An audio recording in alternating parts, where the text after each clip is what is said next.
নিরাপত্তা নিয়ে ভারতের বিভিন্ন জায়গায় তাদের ক্ষোভ বিক্ষোভ করছে। ওয়াকফ যেই বিল আইন, সে আইনের প্রতিবাদে তারা সমাবেশ করছে, মিছিল করছে এবং তাদের উপর পুলিশ নির্যাতন চালাচ্ছে। এখন বাংলাদেশও ভারতের মুসলমানদের পূর্ণ নিরাপত্তা চায়, তো পাল্টাপাল্টি হইল। এখন কেমন লাগবে? এখন যখন নাকি তারা বলবে যে বাংলাদেশের সংখ্যালঘু, তখন বাংলাদেশও বলবে ভারতের সংখ্যালঘু আসেন আলোচনার টেবিলে। বিবিসি বাংলা একটা রিপোর্ট করেছে, ভারতে মুসলিম নারীকে রাস্তায় বোরকা খুলে হেনস্থার ঘটনায় যা জানা যাচ্ছে। বিতর্কিত ওয়াকফ আইনকে ঘিরে ভারতের মুর্শিদাবাদে সহিংসতার ঘটনায় বাংলাদেশকে জড়ানোর ভারতীয় চেষ্টার তীব্র নিন্দা জানিয়েছে বাংলাদেশ। তবে বাংলাদেশের এমন মন্তব্যকে অযৌক্তিক বলছেন ভারতের পররাষ্ট্র মন্ত্রণালয়ের মুখপাত্র রণবীর জয়সওয়াল। বিচারের মুখোমুখি করতে শেখ হাসিনাকে অবশ্যই ফিরিয়ে দিতে হবে ভারতকে। আসসালামু আলাইকুম দর্শক মণ্ডলী, গুরুত্বপূর্ণ কিছু ভিডিও আপনাদের মাঝে শেয়ার করব, যে ভিডিওগুলো দেখলে রীতিমতো অবাক হবেন। চাঞ্চল্যকর অবস্থা সৃষ্টি হয়েছে, নেট দুনিয়া তোলপাড়, সামাজিক যোগাযোগ মাধ্যমে ভাইরাল। আসুন কথা না বাড়িয়ে ঝটপট করে সেই ভিডিওটি শেষ পর্যন্ত দেখে। এতদিন ভারত বাংলাদেশের সংখ্যালঘুদের নিরাপত্তা নিয়ে, হামলা নিয়ে খুবই উদ্বেগ উৎকণ্ঠা প্রকাশ করেছে। বাংলাদেশ বলার চেষ্টা করেছে বাংলাদেশের সংখ্যালঘুদের বিষয়টি বাংলাদেশের, ভারতের সংখ্যালঘু বিষয়টি ভারতের। এখন ভারত তো সেটা শুনছে না, তো এখন ঠিক আছে, এখন মুসলমানরাও তারা নিরাপত্তা নিয়ে ভারতের বিভিন্ন জায়গায় তাদের ক্ষোভ বিক্ষোভ করছে। ওয়াকফ যেই বিল আইন, সে আইনের প্রতিবাদে তারা সমাবেশ করছে, মিছিল করছে এবং তাদের উপর পুলিশ নির্যাতন চালাচ্ছে। এখন বাংলাদেশও ভারতের মুসলমানদের পূর্ণ নিরাপত্তা চায়, তো পাল্টাপাল্টি হইল। এখন কেমন লাগবে? এখন যখন নাকি তারা বলবে যে বাংলাদেশের সংখ্যালঘু, তখন বাংলাদেশও বলবে ভারতের সংখ্যালঘু আসেন আলোচনার টেবিলে, আপনাদের দেশের সংখ্যালঘুদের অবস্থাটা বলেন, আমরা বলি।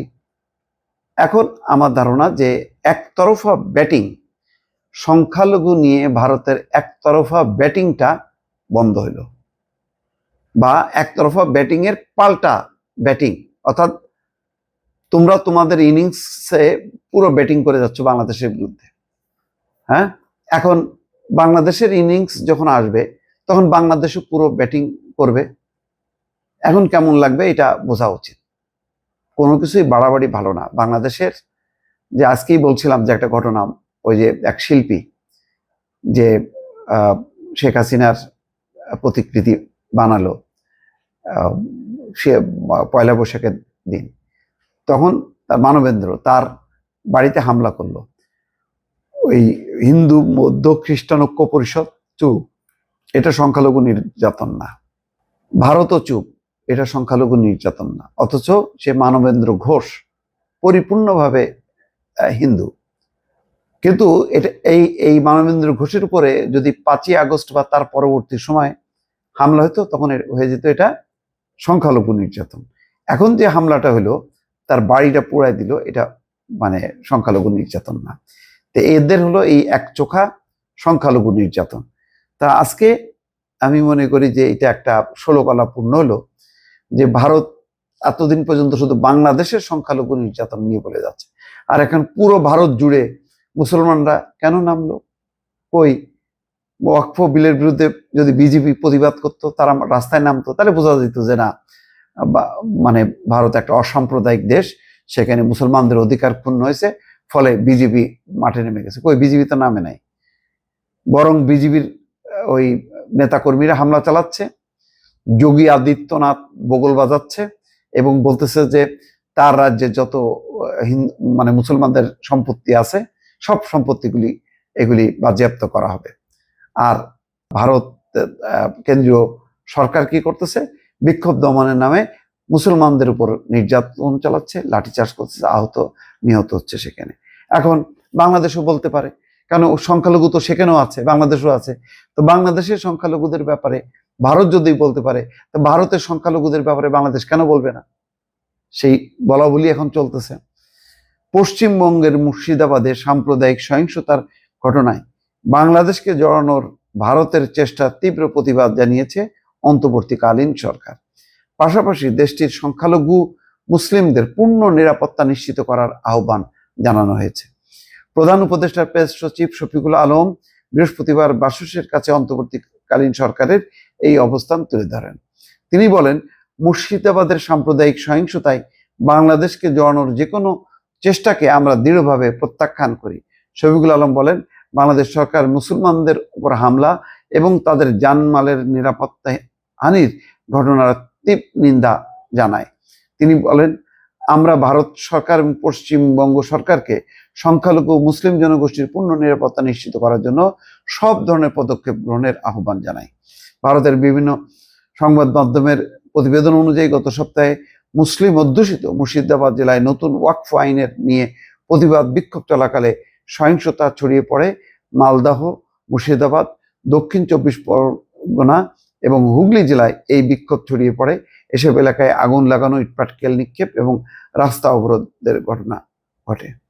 তো যাই হোক, এখন মানবেন্দ্র ঘোষের বাড়িতে আগুন লাগানোর ঘটনায় যেমন ভারত নিশ্চুপ, বাংলাদেশ এখন কিন্তু ওই মুর্শিদাবাদে যেই মুসলমানদের উপর হামলা নির্যাতন সেটার ব্যাপারে তাদের উদ্বেগ জানাচ্ছে এবং সেখানে ঘটনাবলিতে বাংলাদেশকে জড়ানোর জন্য যেই ধরনের আকারে ইঙ্গিতে বা প্রকাশ্যে বক্তব্য রাখছে সেই বক্তব্যেরও প্রতিবাদ করা হলো। দর্শক, বিতর্কিত ওয়াকফ আইনকে ঘিরে ভারতের মুর্শিদাবাদে সহিংসতার ঘটনায় বাংলাদেশকে জড়ানোর ভারতীয় চেষ্টার তীব্র নিন্দা জানিয়েছে বাংলাদেশ।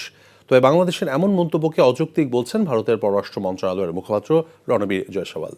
শুক্রবারের বিবৃতিতে জয়সওয়াল বলেছেন, পশ্চিমবঙ্গের ঘটনা নিয়ে বাংলাদেশের মন্তব্য দৃঢ়ভাবে প্রত্যাখ্যান করেছে দেশটি। এটি আসলে বাংলাদেশে সংখ্যালঘু নিপীড়নের সঙ্গে ভারতের পরিস্থিতিকে এক কাতারে ফেলার একটি পরিকল্পিত অপচেষ্টা। গত 17 এপ্রিল এক বক্তব্যে বাংলাদেশের অন্তর্বর্তী সরকারের প্রধান উপদেষ্টার প্রেস সচিব শফিকুল আলম ভারতের মুসলিম সম্প্রদায়ের অধিকার রক্ষায় প্রয়োজনীয় পদক্ষেপ নেওয়ার জন্য ভারত সরকারকে আহ্বান জানান। এছাড়া বিভিন্ন সময়ে বাংলাদেশের একাধিক মহল থেকে আনুষ্ঠানিকভাবে ভারতের পরিস্থিতি নিয়ে মন্তব্য করা হয়েছে। এসবের প্রতিক্রিয়াতেই প্রিয় দর্শক, সম্পূর্ণ ভিডিওটি দেখলেন, বুঝতে পেরেছেন ভিডিওটি গুরুত্বপূর্ণ। বর্তমান সময়ে এবং আপডেট বিষয়গুলো একত্রে করলে বোঝা যায় ডক্টর মোহাম্মদ ইউনূসকে জনসাধারণ মানুষ চাচ্ছে এবং জনসাধারণ মানুষের একটি আস্থা অর্জন করতে পারছে। আরও যদি কিছুদিন সময় যায় আরও বেশি আস্থা অর্জন করতে পারবে। 7 মাসে দেশকে সাজিয়ে গুছিয়ে মূলত একটি পর্যায়ে এনেছেন, কিন্তু এখন দেশকে দেওয়ার ফালা ডক্টর মোহাম্মদ ইউনূসের। আর সেই মুহূর্তে ডক্টর মোহাম্মদ ইউনূসকে সরিয়ে দেওয়ার চেষ্টা চালাচ্ছে এবং ডক্টর মোহাম্মদ ইউনূসকে মাঠ থেকে আউট করে একটি দল পুনরায় তারা ফিরে আসতে চাচ্ছে, আরেকটি দল নতুন করে তারা ক্ষমতায় যেতে চাচ্ছে। এভাবেই একের পর এক তারা উঠে পড়ে লেগেছে তার বিরুদ্ধে। দেশের অর্থনৈতিক এবং দেশের অবস্থা সব দিকে উন্নত হলেও তারা চাইবে না বাংলাদেশে নির্বাচন কিছুদিন পরে হোক, সংস্থার আগে হোক। কেননা ডক্টর মোহাম্মদ ইউনূসের ভালোভাবে দেশ পরিচালনার ক্ষেত্রে অবশ্যই বাধা হয়ে দাঁড়াবে, কেউ চাইবে না। কারণ তিনি যদি ভালোভাবে দেশ পরিচালনা করেন তাহলে তাকেই পরবর্তীতে রাখতে চাইবে জনগণ। প্রিয় দর্শক, আজকের মতো বিদায় নিচ্ছি, দেখা হবে পরবর্তী ভিডিওতে। আসসালামু আলাইকুম রহমতুল্লাহ।